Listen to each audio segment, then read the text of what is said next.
오순절 후 8번째 주일에 하나님 우리 아버지와 주 예수님으로부터 오는 은혜와 평강이 여러분들에게 가득하기를 주님의 이름으로 축복합니다.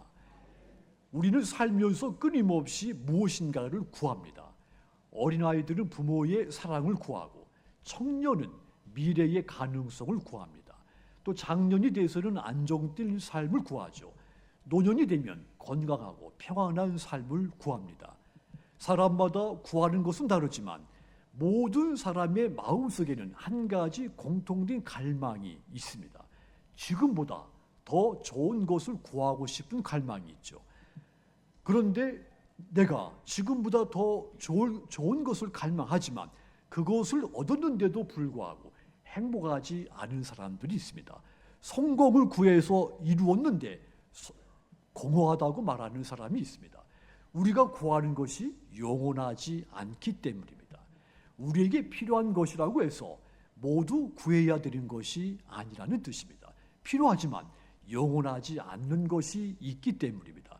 소중하지만 나를 구원할 수 없는 것이 있고, 잠시는 나를 만족시켜 주지만 내 영혼을 채워주지 못하는 것이 있다는 뜻입니다. 그럼에도 불구하고 우리는 영원한 것보다 당장 눈앞에 보이고 당장 나를 충족시킬 만한 그런 것에 마음을 뺏기고 그것을 가장 먼저 구하게 됩니다. 그래서 오늘 본문은 우리 자신을 돌아보게 만듭니다. 하나님께서 이제 막 왕이 된 솔로몬에게 말씀을 하셨죠. 내가 내게 무엇을 줄고 너는 구하라. 그렇다면 여러분, 만일 오늘 하나님이 저와 여러분들에게 솔로몬에게 하셨던 것 같이 내가 네게 무엇을 줄까? 너는 구해라. 이렇게 말씀한다면 우리는 무엇을 가장 먼저 구하게 되겠습니까? 사람마다 구하는 것이 다를 수 있습니다. 건강을 먼저 구하는 사람이 있을 수 있죠. 물질을 또 먼저 구하는 사람이 있을 수 있습니다. 또 내 자녀들이 성공하는 것을 먼저 구할 수 있습니다.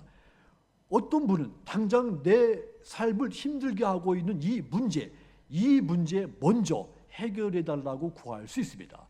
다 중요한 것들이죠.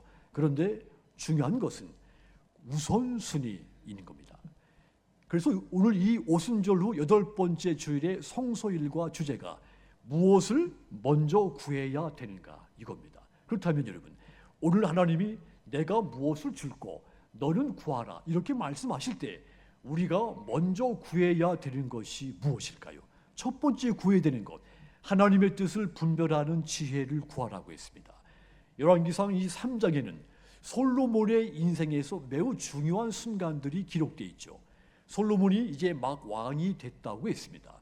그의 아버지 다윗은 이스라엘을 통일시키고 나라를 강성하게 만든 위대한 왕이었습니다. 그런데 솔로몬은 아직 젊었죠. 경험이 부족했습니다. 그 앞에는 수많은 문제들이 산같이 쌓여 있었습니다. 나라를 안정시키고 백성들 사이에서 발생하는 갈등들 해결해야 됐고, 또 무엇이 옳고 무엇이 그른지 판단을 해야 됐습니다. 그때 하나님이 기브온에서 솔로몬 꿈에 나타나서 이 말씀을 준 겁니다. 내가 네게 무엇을 줄고 너는 구하라. 열왕기상 3장 5절입니다. 이 말씀 같이 읽겠습니다. 기브온에서 밤에 내가 네게 무엇을 줄고 너는 구하라. 아멘. 그러자 솔로몬이 열왕기상 3장 9절에서 이렇게 대답을 하죠. 누가 주의 이 많은 백성을 재판할 수 있사오리까? 듣는 마음을 종에게 주사 주의 백성을 재판하여 선악을 분별하게 하옵소서. 여러분, 솔로몬이 오래 살게 해달라고 구하지 않았죠. 부귀와 영화를 누릴 수 있게라고도 구하지 않았고, 나를 힘들게 하고 나를 비판하는 사람들, 그런 사람들 생명을 없애달라고도 구하지 않았습니다. 듣는 마음을 구한 것입니다. 그렇다면 솔로몬은 왜 이 듣는 마음을 구했을까요? 들어야 하나님의 뜻을 알고, 들어야 무엇이 선이고 악인지 분별할 수 있기 때문인 것입니다. 자, 그러니까 그가 구한 이 듣는 마음이라는 것, 하나님과 사람의 소리를 제대로 들을 수 있는 마음, 그리고 그 속에서 선과 악을 분별할 수 있는 지혜를 말한 겁니다. 여러분, 우리 인생에서 정말 필요한 것이 무엇일까요? 모든 문제가 사라진 형통한 상태가 되는 것, 이것이 정말 필요할까요? 필요하죠. 그런데 문제라고 하는 것은 이 문제가 해결되면 또 다른 문제가 생깁니다. 건강이 해결되면 자녀 문제가 생기기도 하고, 자녀들 문제가 해결되는데 경제적인 문제가 찾아오기도 하죠. 그래서 우리에게 정말 필요한 것은 문제가 전혀 없는 인생이 아니라 문제 속에서도 하나님의 뜻을 분별할 수 있는 지혜가 필요한 겁니다. 길이 평탄한 것만이 복이 아닙니다. 어느 길로 가야 되는지 아는 지혜, 이것이 더 큰 복입니다. 많이 갖게 된 것, 이것이 복이 아닙니다. 많이 가진 이것, 어떻게 사용해야 되는지 아는 지혜가 더 큰 복인 겁니다. 그 지혜, 하나님의 말씀을 듣는 사람에게 주어집니다. 하나님의 음성을 듣는 사람은 똑같은 상황에 처하지만 하나님의 뜻을 지혜로 분별하게 됩니다. 그러나 듣지 않는 사람, 자기 생각, 자기 감정, 그리고 세상의 기준을 따르기 때문에 바른 결정을 할 수가 없게 됩니다. 그래서 하나님의 음성을 듣고 다른 사람의 음성을 듣는 마음이 필요한 겁니다. 그런데 우리는 들으려고 하지 않죠. 이 듣는 마음을 구하려고 하지 않습니다. 가족의 소리를 들으려고 하지 않습니다. 자녀들의 소리를 들으려고 하지 않죠. 타인의 소리를 들으려고 하지 않습니다. 그리고 재난 속에서 울부짖는 사람들의 소리를 듣지 못할 때가 있습니다. 전쟁과 분쟁으로 고통을 겪고 있는 백성들, 그들 소리를 듣지 못할 때가 있습니다. 특별히 최근에는 AI 시대가 와서 더더욱 그렇습니다. 지금 아랍에서 전쟁이 일어나고 있는데 이 전쟁이 마치 컴퓨터 게임같이 진행되고 있습니다. AI를 이용해서 먼 곳에서 원격 조종되는 이 버튼 하나에 수많은 사람들의 생명이 죽어가고 있죠. 그런데 이 버튼을 누르는 사람, 그리고 그 영상을 보는 사람, 똑같이 죽어가는 사람들의 비명소리를 듣지를 못합니다. 들어야 공감이 되고 들어야 선악을 분별할 수 있는데 듣지를 못하는 겁니다. 그런데 여러분, 우리가 듣지 못하는 것은 그것만이 아닙니다. 우리에게 말씀하시는 하나님의 음성을 듣지 못할 때가 많습니다. 들어야 하나님의 뜻이 분별되고 듣지 않으면 하나님의 뜻이 분별되지를 못합니다. 그래서 우리에게 필요한 거, 솔로몬의 기도처럼 주여 내게 듣는 마음을 주옵소서, 이 기도가 필요한 겁니다. 지혜가 들음에서 생기기 때문입니다. 그리고 이 지혜는 자신이 부족하다고 아는 사람에게 주어지게 됩니다. 왜냐하면 그런 사람들이 지혜를 구하고 하나님은 그에게 지혜를 주시기 때문입니다. 솔로몬이 그러했습니다. 그는 왕이었습니다. 하지만 나는 작은 아이 같다고 고백을 했죠. 왕이 됐지만 스스로 모든 것을 안다고 생각하지 않았습니다. 오히려 나는 어린아이같이, 작은 아이같이 부족하다는 것을 인정을 했죠. 여러분, 우리는 부족해서 틀릴 수 있습니다. 우리의 뜻이 하나님의 뜻이 아닐 수 있습니다. 우리가 원하는 것이 반드시 하나님 우리에게 유익한 것이 아닐 수도 있습니다. 때로는 옳다고 확신했는데 이것이 잘못된 것으로 판결될 때가 있죠. 선하다고 생각했던 것이 하나님의 선한 뜻과 다르게 나타날 때가 있습니다. 우리가 부족하다는 뜻입니다. 우리의 판단과 우리의 지혜가 부족하다는 뜻입니다. 그러므로 여러분, 솔로몬처럼 먼저 듣는 마음을 구하시기 바랍니다. 하나님, 제 문제를 해결해 주십시오. 이 기도하기 전에 이 문제를 통해 무엇을 말씀하시는지 듣게 하시고 하나님의 뜻을 분별할 수 있는 지혜를 주십시오. 이 기도를 먼저 하시기를 주님의 이름으로 권고를 드립니다. 하나님은 솔로몬의 이 기도를 기뻐하셨습니다. 열왕기상 3장 10절 보시면 솔로몬이 이것을 구하매 그 말씀이 따라합시다. 주의 마음에 든지라. 아멘. 솔로몬의 이 기도, 하나님의 마음을 흡족하게 만든 겁니다. 그래서 하나님은 이 솔로몬에게 그가 먼저 구한 지혜에 더불어서 구하지 않은 부귀와 영화까지 주신 겁니다. 그러므로 여러분, 먼저 하나님의 음성, 다른 사람의 소리를 듣는 마음의 지혜를 구하시기 바랍니다.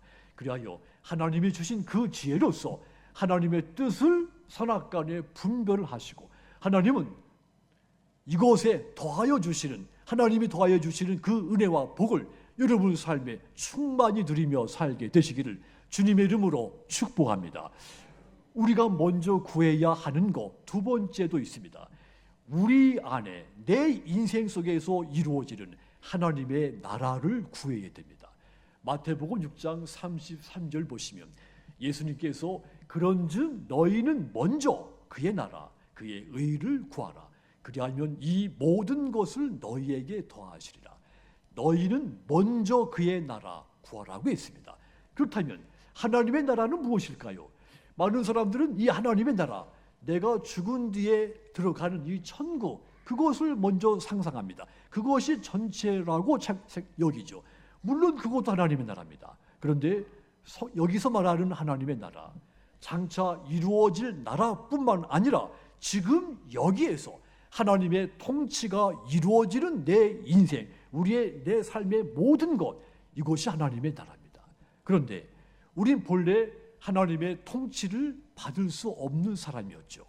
죄 가운데 태어났고 하나님보다 내 뜻을 더 앞세우고 하나님 뜻보다 내 욕망을 더 선택하는 사람들이기 때문입니다. 그래서 그런 나 때문에 예수님이 이 땅에 오신 겁니다. 예수님이 이 땅에 오셔서 하나님의 나라를 선포하시고 십자가에서 고난당하시고 죽으시고 부활하신 겁니다. 그로 말미암아 저와 여러분이 하나님의 나라의 백성이 된 겁니다. 하나님과 원수됐던 내가 하나님과 화목하게 됐고 하나님의 복된 자녀가 된 겁니다. 그래서 하나님의 나라는 내가 노력해서 세워지는 것이, 이루어지는 것이 아닙니다. 예수님의 십자가 은혜로 내 삶 속에 이루어지는 나라인 겁니다. 그 나라, 하나님의 뜻이 이루어지고 하나님이 다스리시고 하나님의 사랑과 의와 평화가 통치되는 나라입니다. 예수님이 그의 나라를 먼저 구하라고 한 겁니다. 그러므로 여러분, 우리가 먼저 구해야 하는 것, 내 삶의 환경이 좋아지는 것, 이것을 구하기 전에 하나님의 통치가 이루어지는 하나님의 나라를 구하시기를 바랍니다.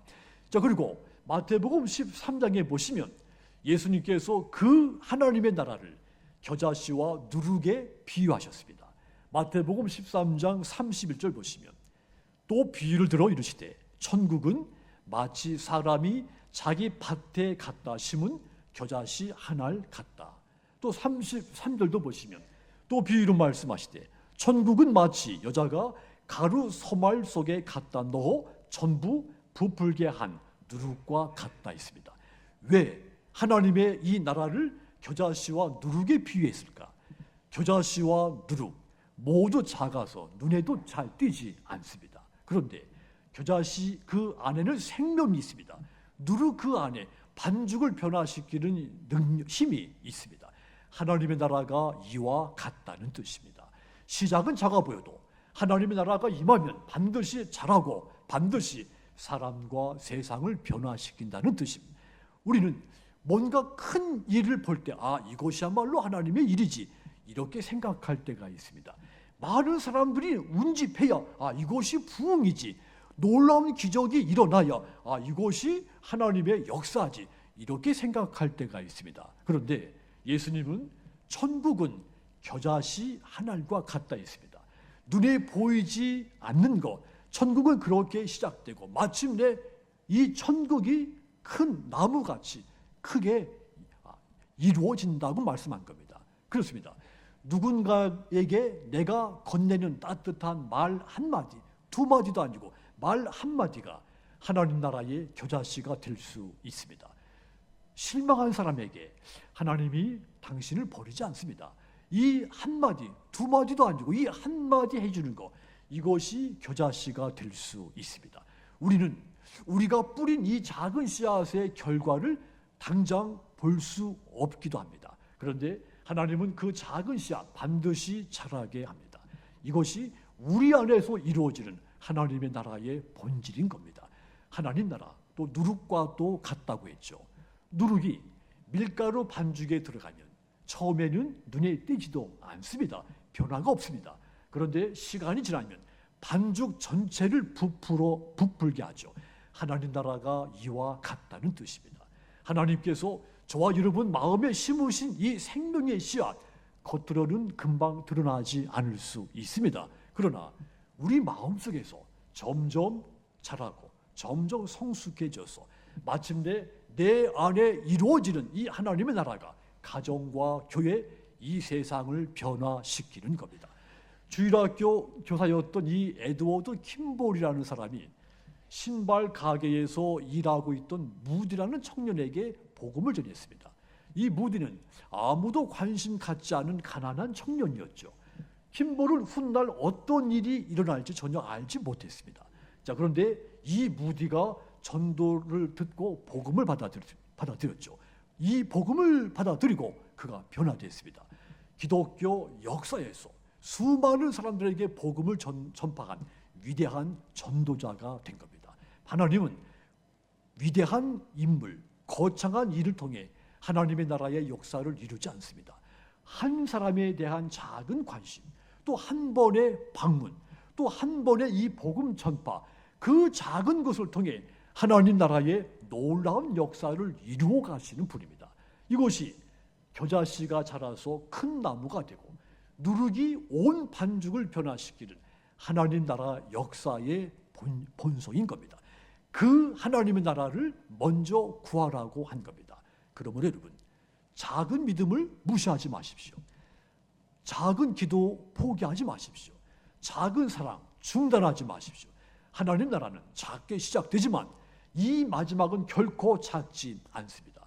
그래서 우리는 날마다 먼저 주님 제 안에 하나님의 나라 이루어 주십시오, 이것을 구해야 됩니다. 예수님께서 기도를 가르쳐 주면서 하나님의 나라를 임하기를 먼저 구하라고 했죠. 마태복음 6장 10절입니다. 자, 이 말씀 우리 같이 읽겠습니다. 나라가 임하시오며 이루어지리다. 아멘. 하나님의 나라가 이 땅에 이루어지기를 구하라고 했습니다. 그러면 여러분, 먼저 여러분의 삶, 여러분의 가정, 일터 위에 하나님의 나라가 이루어지기를 구하시기 바랍니다. 그리하여 하나님의 나라를 구하는 사람에게 더불어 주시는, 하나님이 더불어 주시는 은혜와 복이 여러분 삶 속에 가득 넘치게 되기를 주님의 이름으로 축복합니다. 우리가 구해야 하는 거 세 번째가 있습니다. 성령의 도우심입니다. 솔로몬, 하나님의 뜻을 분별하는 지혜를 구했다고 했죠. 예수님, 하나님의 나라를, 그의 나라를 먼저 구하라고 했습니다. 그런데 문제는 우리가 연약하다는 것입니다. 우리가 연약해서 이러한 것을 먼저 구해야 되는데 그렇게 하지를 못하는 것입니다. 그래서 하나님이 우리에게 성령을 보내주신 겁니다. 바울은 이 성령이 우리의 약함을 돕는다고 했습니다. 로마서 8장 26절 보시면 이와 같이 성령도 우리의 연약함을 도우시나니 우리는 마땅히 기도할 바를 알지 못하나 오직 성령이 말할 수 없는 탄식으로 우리를 위하여, 따라합시다, 친히 간구하시느니라. 우리가 약한데, 그래서 어떤 때는 기도조차도 하지 못하는데, 그런데 성령이 우리를 도우신다는 겁니다. 그래서 때로는 우리의 약한 것이 강한 것으로 바뀌어서 성령의 도움 때문에 우리가 강자가 돼서 하나님의 큰 뜻을 이루게 되는 겁니다. 때로 우리가 뭔가 결정을 하죠. 어떤 때는 내가 이것은 성공했다 이렇게 생각했는데 지나고 나면 그 성공이 내 신앙을 무너뜨리는 일이 되어 있기도 하죠. 어떤 때는 나 이거 실패했구나, 너무 고통스러운데, 그런데 지나고 나니까 이것이 나를 연단시키는 하나님의 은혜, 하나님의 도구가 됐다는 것이 깨달아질 때가 있습니다. 한마디로 우리는 연약하다는 뜻입니다. 그래서 정확하게 판단할 수가 없다는 뜻입니다. 그래서 성령의 도우심을 구해야 되는 겁니다. 성령은 연약한 우리를 도우셔서 큰 믿음으로 자라게 하시고 더 넓은 길로 열어주시고 기다린 끝에 풍성한 열매를 맺게 하시는 겁니다. 그래서 우리가 날마다 먼저 성령의 도움을 구해야 됩니다. 그러면 여러분, 성령이 구체적으로 우리를 어떻게 도우실까요? 기도로 돕습니다. 로마서 8장 26절 끝부분을 다시 보시면 오직 성령이 말할 수 없는 탄식으로 우리를 위하여 친히 간구하신다 했습니다. 성령께서 말로 다 표현할 수 없는 간절한 마음으로 저와 여러분들을 위해서 중보기도해 주신다는 말입니다. 기도로 우리를 돕는다는 뜻입니다. 성령이 탄식한다 했습니다. 절망스러워서 한숨 쉰다는 말이 아닙니다. 우리를 향한 성령님의 깊은 사랑, 공감의 표현입니다. 우리를 위해서 간절히 중보한다는 표현입니다. 우리가 기도할 때 성령이 나와 함께 옆에서 기도해 주신다는 뜻입니다. 성령이 기도로 우리를 도우시는 겁니다. 로마서 8장 27절도 보시면 마음을 살피시는 이가 성령의 생각을 아시나니 이는 성령이 하나님의 뜻대로 성도를 위하여 간구하심이니라.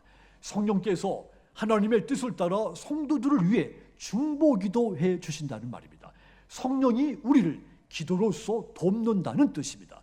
그래서 성령의 도우심을 구해야 되는 겁니다. 성령의 도우심을 받는 사람은 하나님의 선하신 뜻 안에 살아가게 됩니다. 그러므로 여러분, 날마다 먼저 성령의 도우심을 구하시기 바랍니다. 그리하여 하나님의 뜻 가운데 기쁨으로 충만된 삶을 사시고 믿음으로 승리하시는 저와 여러분 모두 되시기를 주님의 이름으로 축복합니다. 사랑하는 여러분, 오늘 이 오순절 후 8번째 주일의 성소일과 주제, 우리가 먼저 구해야 하는 것은 무엇인가 이겁니다.